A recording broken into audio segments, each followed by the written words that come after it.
Assalomu alaykum do'stoni aziz. Momanja subhi sahar puxtum paz. Injada kartoshka mondem, pirashki miknem. Injada ocham gusht biryon tayyor kadestan. Mana inja gushtoshamish aniqdan va mayusha meandazim.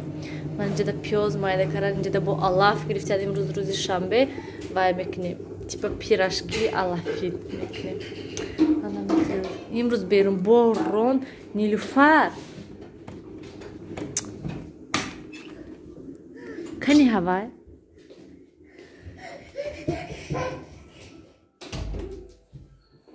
Hamma darok shoda. Salmon katibo bosh khobat. Nilu push va dar tez shkaf joy bozi haste. Darasha push tez. Inora tez hammash akurat na jamko khushu kardam. سیاوش سلمان خوبه امروز ما گفتیم خونی ماموش میریم لیکن از سببی که بیرون بارون من بارون بس کرده و با گفتیم که لطفا شما بیاین هم بیرون خنک هم بیرون بارون من هم خیلی دوستانی عزیز بینین هوا نه که خیلی خنکی بد نیسته یو نه که خنک هسته خنکی بد نیسته خنک هسته گپ ببینم من هم شکم در هوای تازه درود الان خیلی روی ما دوامی پخت و پز ای کنیم پیراشکی های و سموسا های همش سموسا نه خیلی کروچی نشان میدیم تو نه همش خیلی میکنیم به روغن به هیچی دوستان عزیز من اینجا برای پیراشکی پیازشو من کمی سرخ میکنم میشه با مزه میشه دیگه سرخ میکنم اینجا هم همه کابوسی مایده کردم الله فکتی نمیشه ساموسه آلافی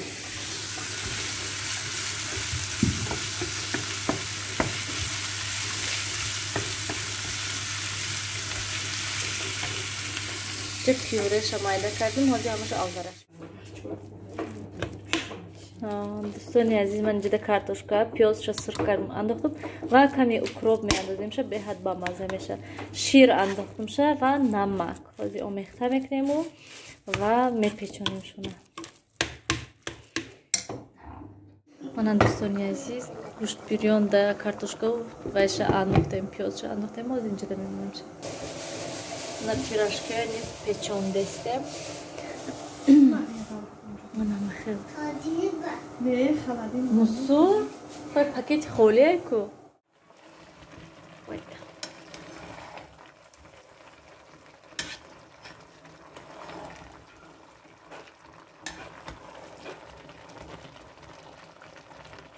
دوستان عزیز من اینجا پیراشکی تیار شدن طرف منوشون اینه مازی اوقاتم تیار شدن تمام بعد هم پیراشکی کم کردیم تمام ما بسیار کردنی نبودیم برای همین کم دوستانی عزیز من خوراک ما تیار شده بالاشون کمتر کبوتی چوش دستم اینش برای ماغوی ما اینش برای مردک و طبقی کلانده کمتر بالاشده پیاز چوشدم خیلی بیاد خوش شده کمتر اوباش کم شده تک نقص خوش رو انا میخوای کسی عبید کردسته باشد اشتهای صاف ما رفتیم عبید کنیم من دوستانی عزیز دومی که نیلوفر بینه اینجا خانه ساخته در جای چو کدستی در اونجا اما ای کجا میذارم چه خیلی سمکه سیاه کنی سمکی در کجا سمکه سیاه بود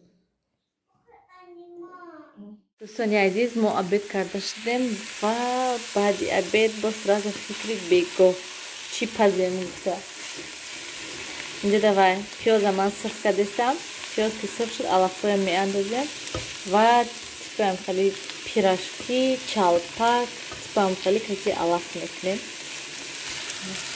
پیاز رو وایشتم سرخ شدن بعد علافه می اندازیم oçağım уже zıvolaşa giripten azim şolmuşum zıvolaşa bence bu kam terdiga pirashki monda geste baymigum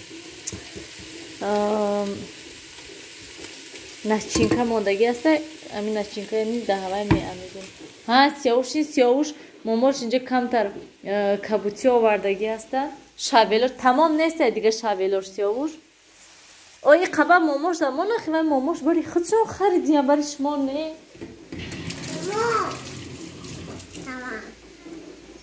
Фақат ами шавел хурдестану ва ман хеле басай ҳава яра аввал хур басай. Ман хеле барои вай кардана алафоя амино хурдестану як банча хе калон шавел буд. Хурдан бо ихели кати алдараш карда хурдан бо омадеста ки бо алафте. Кабути храфо. Агин пиёдаш.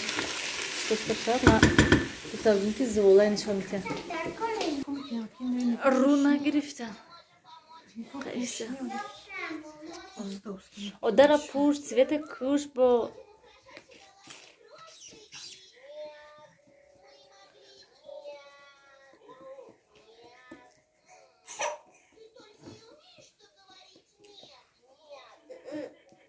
салмон дам надодиш? Дӯстони азиз, пиёза камтар зардча мекунем ва тамом плитаям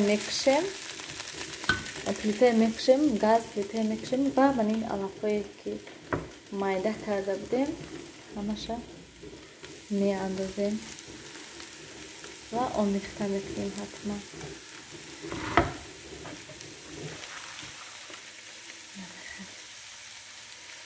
буш ба маза, беҳад буш ба маза хушро. ва ҳозир дӯстони азиз як комментария хондам. Рости гап ҳайрон шудам ки чӣ хел одамо ҳастанд. Хел яҳл одамо аз ҳадди бад хелшона чиста плотниям хел вай мегиранд. Шумо боз як дуюм борае ки мо дидестем ки шумо салёния мегазену бо да ҳамон даруни ҳамон чӣ мемонед. Хайвай нашавад да замин мони ё ки да тарелкаи худум да монда ман вай салония ма ягон қошуқи ягон чахкая ё ки варения масалан гӯем тоза карда дадрини бо ҳамон банкаш ё ки дадрини ҳамон чӣ намондам ку ман вай салония газидам бо гашта да ҳамон тарелки худмон мондем да заминаш намемонем ку ё ки намедонам дигаро бо ягон тарелкаи аддел немегиранд ё ки да замин мемонанд гӯем рӯи дастархонда. хел ҳайрон мешавам хел одамода ки хайрат ки да тарелкаи ваён намонда ман да тарелкаи худум мондагӣ ҳастам. аҷоибот. мо хайр ман ҳам хел нестам хайр ки аз ҳадди бад гӯем не ки масалан лошкаи чака пака варени парения масалан тоза карда гашта да дырнаш намемонам хеле ваё намекунам не ки хай як чиза масалан газиди гашта буда он тарелка мемониша ҳеҷ кор намекунад ба фикри ман аз ҳадди бад вай не. анам хел дӯстони азиз намак памак хеле чизошо низ меандозем.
Дӯстони азиз, мана мо печондем ва мана як кумаша равғанда андохтам. Ҳозир кам-кам сирх мекунему мегирем шуна.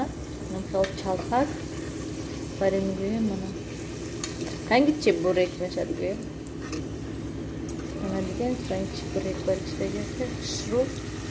Фикр ман ҳам осон тез меши, аз ҳад тунук намекунӣ ва аз ҳадди бад гӯем равғани низ намешад. Инош ҳамин қадр мондак тамом.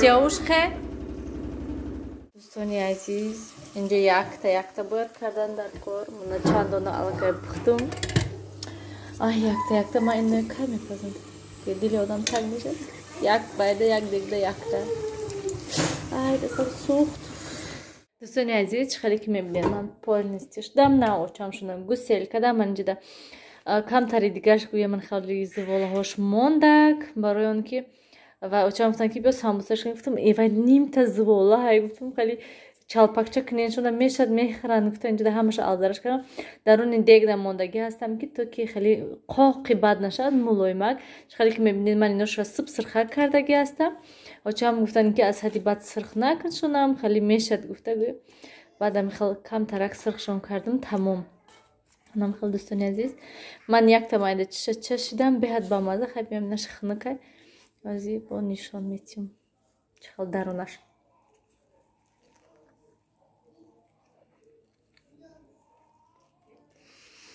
انجای بود با مزهش رگی هست دوستان عزیز که بهت علافش همش من بهت محقول شده من علافه نقض میبینم خیلی بگیم که از حدی بد وای نیم نه که با مزهش دگی هسته همه خیلی دوستانی عزیز چطور فوکوس نیست هنم خیلی دوستانی عزیز بینید من اینجا یک 10 دقیقه 15 دقیقه یک نیم ساعت گویبم میشد وای کدم